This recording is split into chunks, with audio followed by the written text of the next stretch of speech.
Salmo de número 50, versículo de número 15.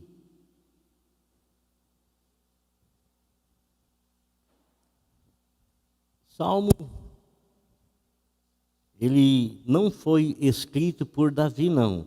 Esse salmo foi escrito pela família de Asaf. E os salmos, eles são os cânticos de Israel. É o inário de Israel, não é? Então eles tiveram palavras inspiradoras com a finalidade de engrandecer, de glorificar, de exaltar o Senhor Deus Todo-Poderoso. E no Salmo de número 50, versículo 15, essa família que compôs esse hino, escreveu assim: e clame a mim no dia da angústia, eu o livrarei e você me honrará. Vou ler novamente.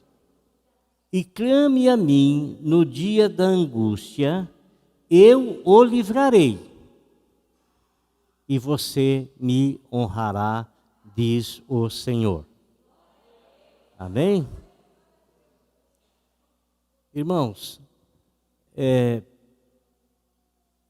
nós sabemos, né? A gente vai tendo experiências na vida e a gente vai aprendendo que na vida existe um tempo para todas as coisas, e isso já está escrito na palavra de Deus, que existe uma hora determinada para todas as coisas na terra. E no texto que nós lemos aqui, está escrito que existe uma hora também que nós atravessaremos, que nós passaremos por angústias. E o que é angústia? Angústia é um estado de ansiedade, de inquietude, de sofrimento, de tormento. Acho que você nunca passou nada disso, passou? Já passou ou não? Todas as pessoas, uma de um jeito, outra de outro, uma de uma maneira, outra de outra, uma de uma proporção, outra de outra proporção, mas não existe um ser humano que não enfrente e não atravesse dias de angústia, de inquietação, de desassossego, dias de sofrimento, dias de tormento. Mas, no texto que nós lemos, se existe a palavra de confiança, uma palavra de certeza que nós atravessaremos, que nós enfrentaremos angústia, existe também uma promessa que acompanha isso. E qual é a promessa? A promessa que o próprio Senhor Deus nos diz, que Ele vai prover livramento para nós. Ele vai prover livramento para a tua vida, irmão. Ele vai prover livramento para a minha vida. Não pense você que quando eles compuseram esse salmo aqui, eles falaram palavras vazias. Eles falaram palavras e compuseram palavras da própria vida deles. E eles tinham uma certeza, e essa certeza eles declaram aqui, que no dia da angústia eles iam clamar ao Senhor e que o Senhor iria prover livramentos para a vida deles. E eu quero falar para você, irmão, coisas que estão escritas no livro de Mateus, onde nós lemos sobre vários clamores, vários gritos, como o grito dos desesperados, escrito ali em Mateus capítulo 8, versículo 29. Quem são esses desesperados que clamaram assim ao Senhor? E eis que gritaram: que temos nós contigo, ó Filho de Deus? O Senhor Jesus Cristo, Ele está com seus discípulos no barco, e eles estão atravessando para um outro local, para um outro lado, para a cidade de Gadara.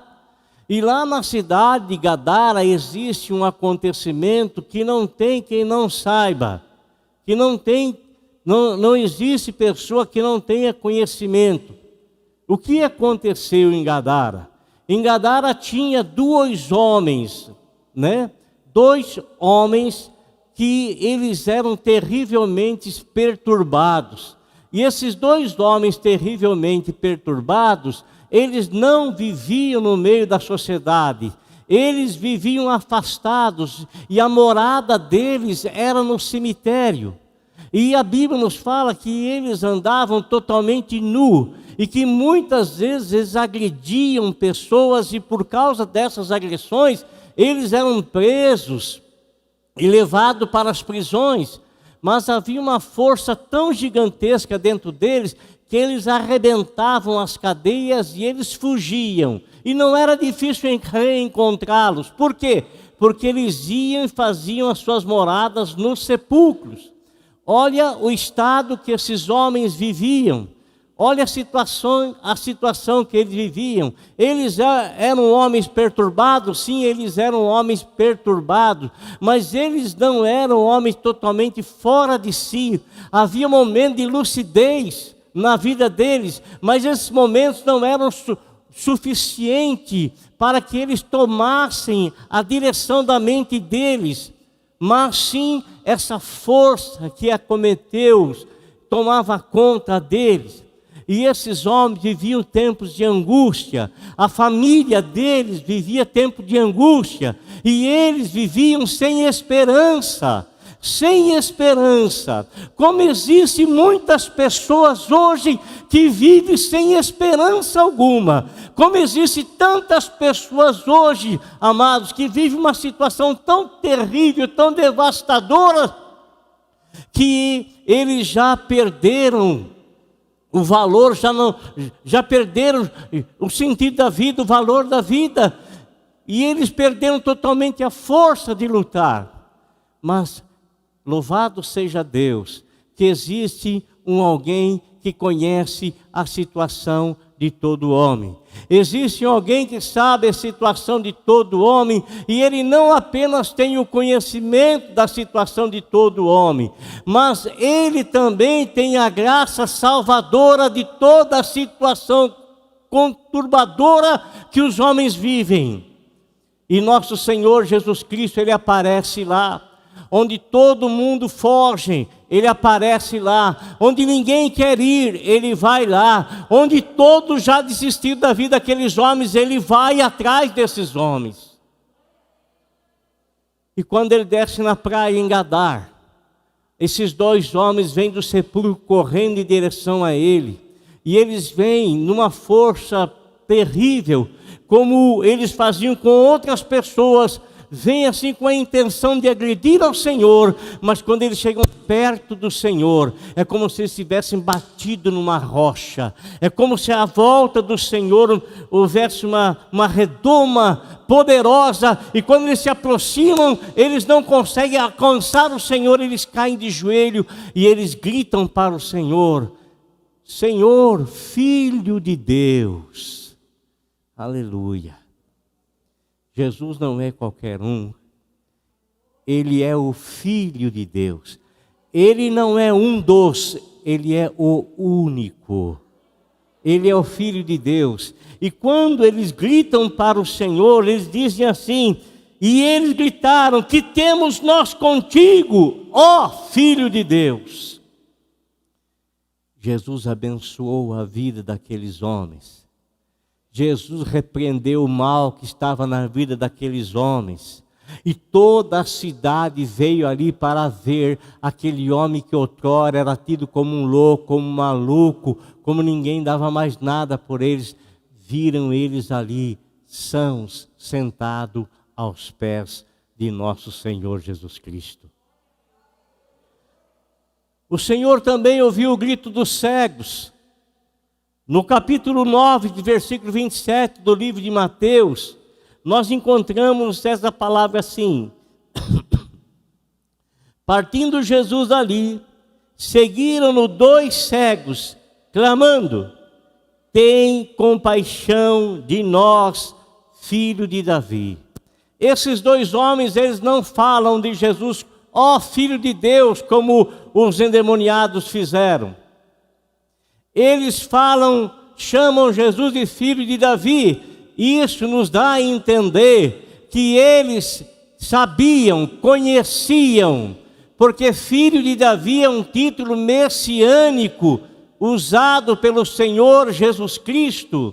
e que somente as pessoas que tinham o conhecimento da vinda do Senhor Jesus Cristo e o reconheciam como Salvador, usavam essa palavra, Jesus, filho de Davi. Isso é, reconhecendo que Jesus, ele era o Cristo que veio da linhagem de Davi, e que aqueles que o reconheciam como Salvador, chamavam-no por esse título.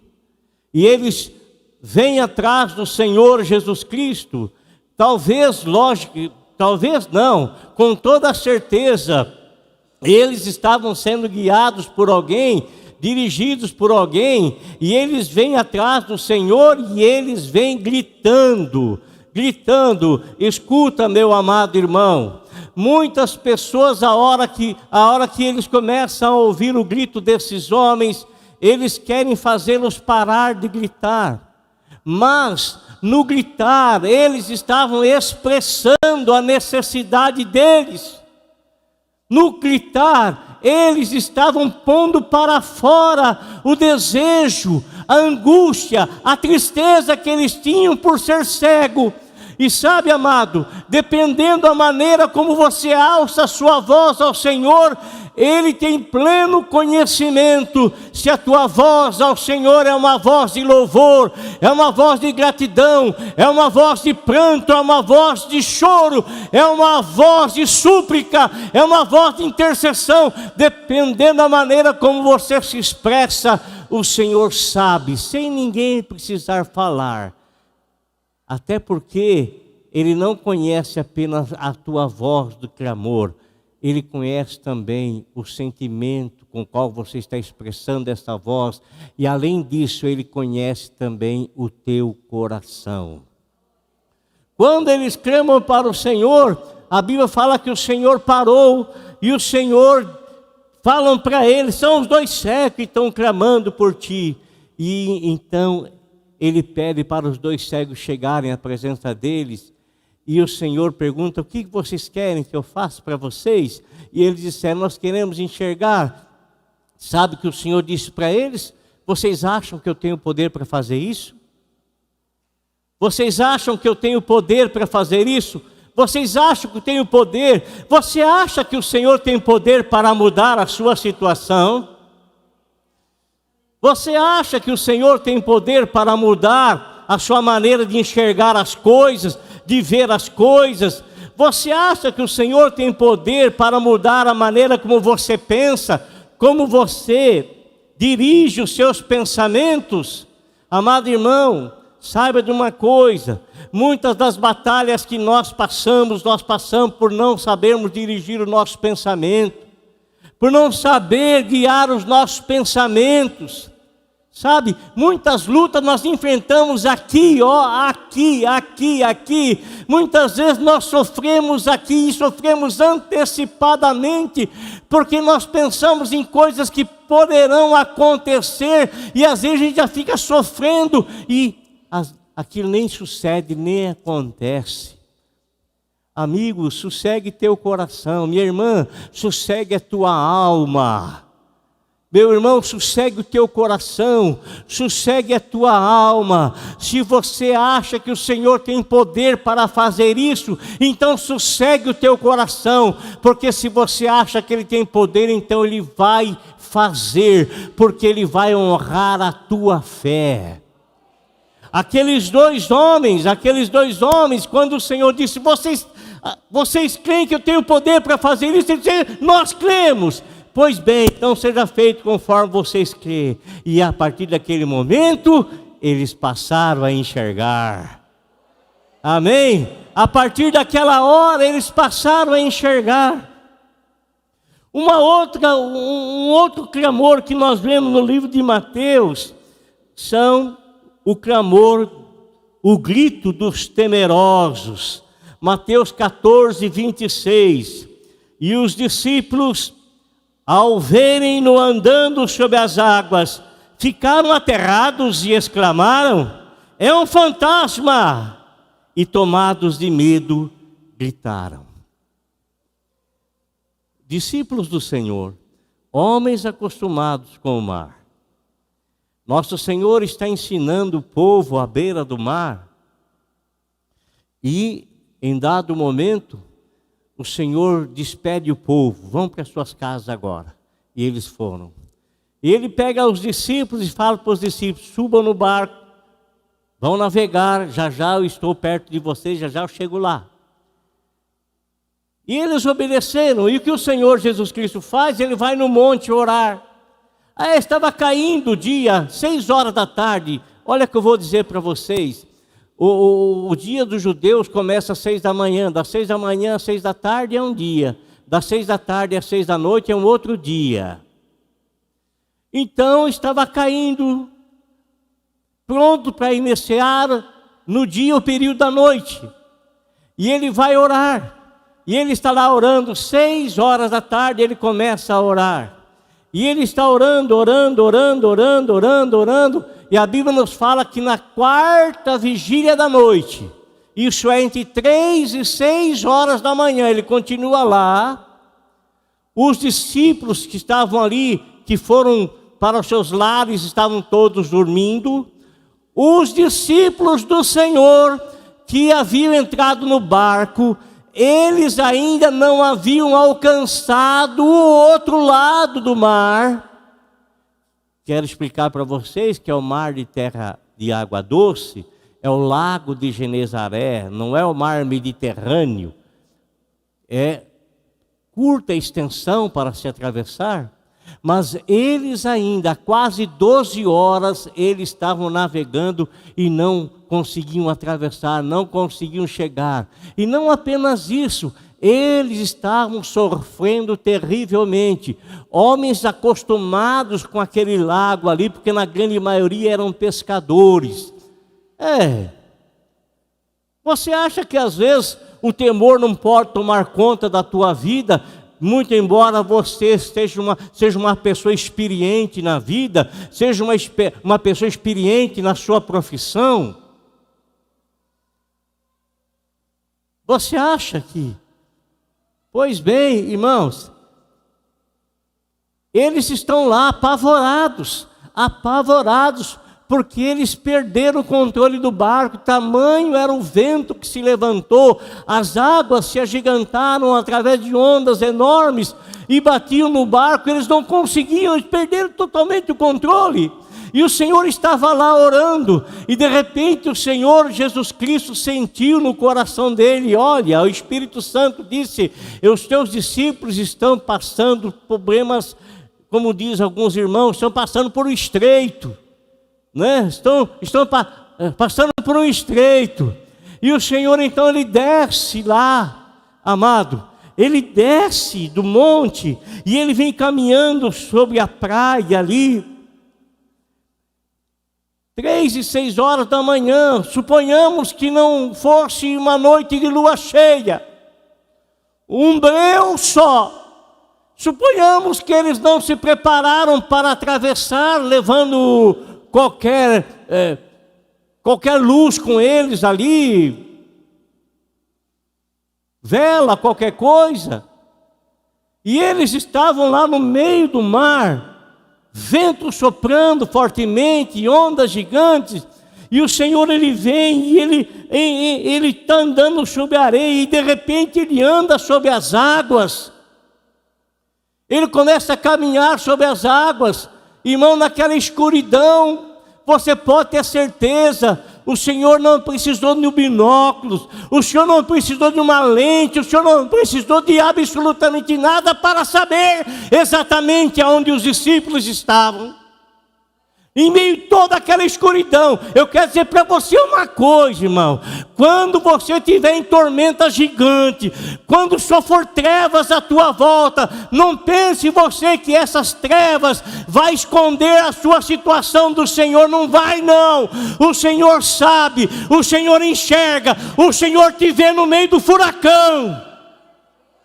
Ele te vê, irmão, Ele te enxerga, Ele te vê, e Ele não vai deixar você sozinho, ainda que você seja uma pessoa experiente, como experiente eram aqueles discípulos com respeito ao mar. Mas era uma situação fora do natural, fora do normal. Era um vento contrário que tinha a finalidade de acabar com a vida deles. O Senhor Jesus Cristo vem, e Ele vem, e Ele vem, e Ele vem, saltando pelos montes, e Ele vem, e Ele vem, e Ele vem, saltando pelos montes. E Ele vem, irmão, e Ele está andando, e Ele vem, aquelas ondas, e Ele andando sobre as ondas. Oh, glória a Deus, aleluia. O Criador andando sobre a coisa criada, porque na verdade foi Ele que fez. A Bíblia fala que foi Ele que fez todas as coisas, e sem Ele nada do que foi feito se fez. Esse é o meu Deus. Esse é o seu Deus. Não é um raquítico, não é um fraquinho, não é alguém que foge em meio à tempestade, não é alguém que vira as costas para você, não existe aquilo que Ele não possa fazer em favor daqueles que clamam a Ele. Não existe. E Ele vem andando sobre as águas, e quando Ele está andando sobre as águas, Ele faz menção de que quem vai passar pelo barco, Ele está passando pelo barco, e os discípulos, quando olham, vê aquela... Eles não sabiam, não conseguiram distinguir. Uma das coisas que a gente não consegue distinguir em meio ao apavoramento, irmão, em meio a aquela situação contrária, às vezes o Senhor está andando do nosso lado e a gente não consegue distinguir que Ele está ali, a gente não consegue perceber, não consegue ver. Os dois discípulos a caminho de Emaús lá não conseguiram perceber que era o Senhor que estava ali com eles. E a presença do Senhor é para te dizer assim: acalme o teu coração, porque eu estou contigo. Acalme os teus pensamentos, acalme os teus pensamentos, acalme os teus pensamentos, acalme o teu coração. Não se lance em aflição, acalme o teu coração, porque o teu Senhor, Ele ainda tem controle sobre todas as coisas. Tem controle sobre todas as coisas. Acalma aí, ei, calma aí. Calma aí, espera aí. Eles perderam o controle, mas o Senhor não perdeu o controle. Quando eles veem aquele vulto andando sobre as águas, que não conseguem discernir que era o Senhor, eles começam a gritar apavorados. Aí vem aquela voz que diz assim: não tenham medo, porque sou eu. Aleluia.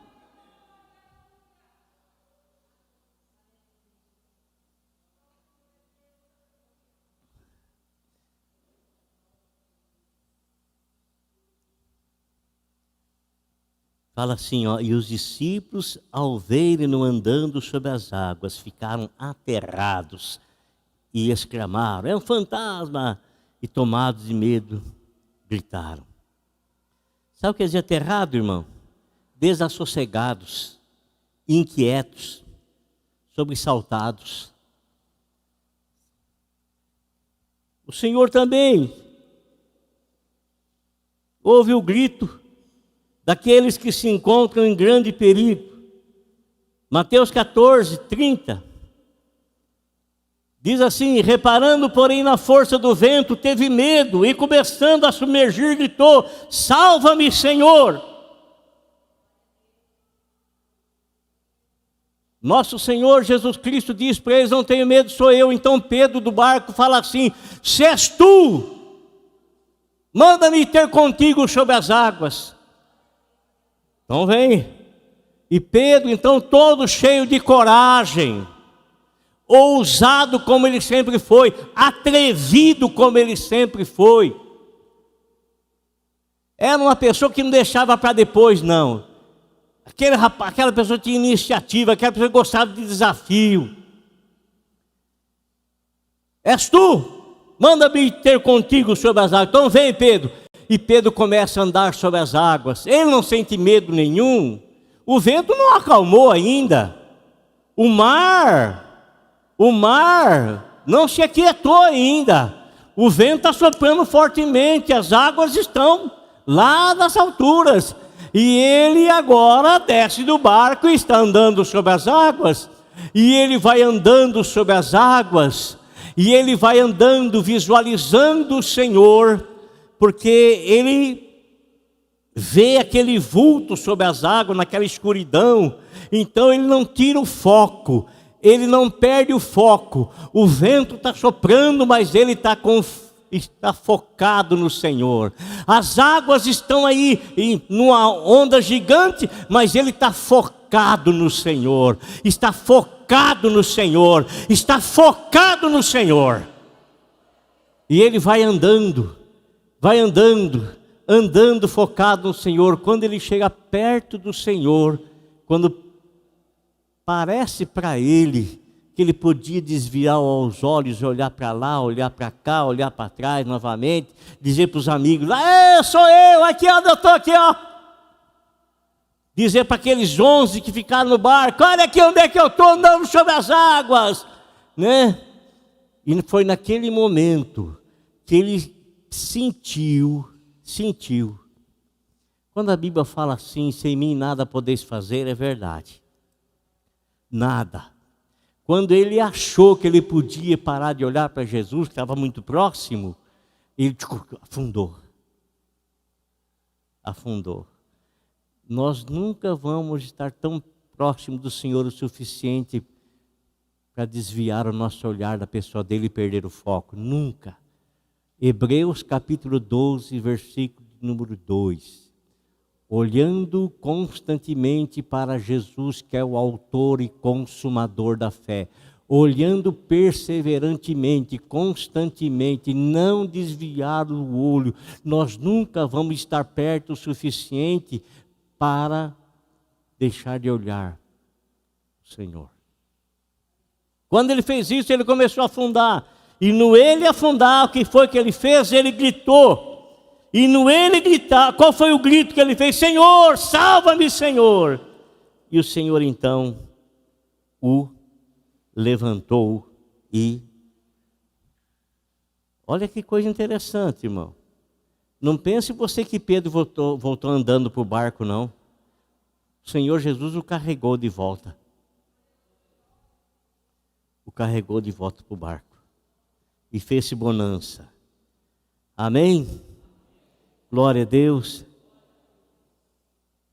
Eu quero encerrar num pedido de uma mãe, o grito de uma mãe preocupada. Mateus capítulo 15, versículo de número 22. Nos está escrito assim: eis que uma mulher cananeia, que viera daquelas regiões, gritava, Senhor, filho de Davi, tem compaixão de mim, minha filha está horrivelmente endemoniada. Palavras da mulher. A filha dela estava muito perturbada, e essa mulher estava com uma dor muito forte no coração, de ver a situação da filha. Amado, o Senhor Jesus Cristo era alguém cheio de compaixão. Ele ensinou os discípulos a serem pessoas cheias de compaixão. Ele não ensinou os discípulos a julgar quem quer que fosse. Está na situação daqui, também olha lá, o pai e a mãe, olha lá. Ele nunca fez isso, irmão. Nunca fez isso. Justificar alguma coisa acusando, justificar alguma coisa acusando. Ele nunca fez isso. Nunca fez isso e nunca nos ensinou a fazer isso. E louvado seja Deus, que Deus nos dá a graça de termos famílias no caminho do Senhor, na presença do Senhor. Porque quão difícil é famílias que às vezes têm pessoas em caminhos tortuosos e que a pessoa sofre, a família sofre. O Senhor sempre olhou com um olhar de compaixão, de misericórdia, nunca de acusação. Nunca de acusação. Essa mulher, quando ela vem gritando atrás do Senhor, o Senhor Jesus Cristo, ele continua caminhando. E ela vem gritando, Senhor, filho de Davi. Ela expressa da mesma maneira que os cegos expressaram, sabendo que ele era o Messias. Então ela vem, ela chega diante dele e ela fala, Senhor, por favor, a minha filha está em casa, terrivelmente enferma, doente, e eu não tenho mais o que fazer, não sei mais o que fazer, amado. Quantas famílias estão nessa situação? A família não sabe mais o que fazer para o pai, para a mãe, a família não sabe mais o que fazer para os filhos, para a filha, para o filho, não sabe mais o que fazer, já tentou de tudo, tentou de tudo, tentou de tudo, tentou de tudo, tentou de tudo, tentou de tudo, tentou de tudo, tudo. Deus tenha misericórdia. Deus tenha misericórdia dessas famílias. Deus tenha misericórdia das nossas famílias. Que o Senhor guarde a nossa casa. Que o Senhor guarde a nossa família, que o Senhor guarde o nosso lar, que o Senhor guarde os nossos filhos, que o Senhor guarde os nossos netos, que Deus guarde, que Deus guarde, que Deus guarde, irmão. Essa mulher, ela veio e o Senhor teve uma conversa com ela, e essa mulher, ela demonstrou tamanha fé no Senhor Jesus Cristo, que o Senhor Jesus Cristo disse, mulher, grande é a tua fé, vai para a tua casa, e vai lá, e seja feito para você conforme você pediu. A Bíblia fala que a mulher foi embora.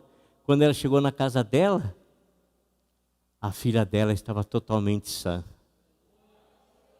totalmente abençoada, totalmente curada. Amém? Só para me encerrar aqui. Salmo 34, versículo 6. Clamou esse pobre e o Senhor o ouviu e o livrou de todas as suas angústias. Amém? Lembra de uma coisa. Você não está falando com uma pessoa surda que não ouve o teu clamor. Você não está falando com uma pessoa muda que não possa lhe dirigir a palavra. Você não está falando com uma pessoa sem compaixão, sem zelo, sem cuidado, sem amor, sem misericórdia. Você está falando com alguém que te ama e que no meio da tua angústia, ele está pronto para ouvir o teu clamor e pronto para te responder.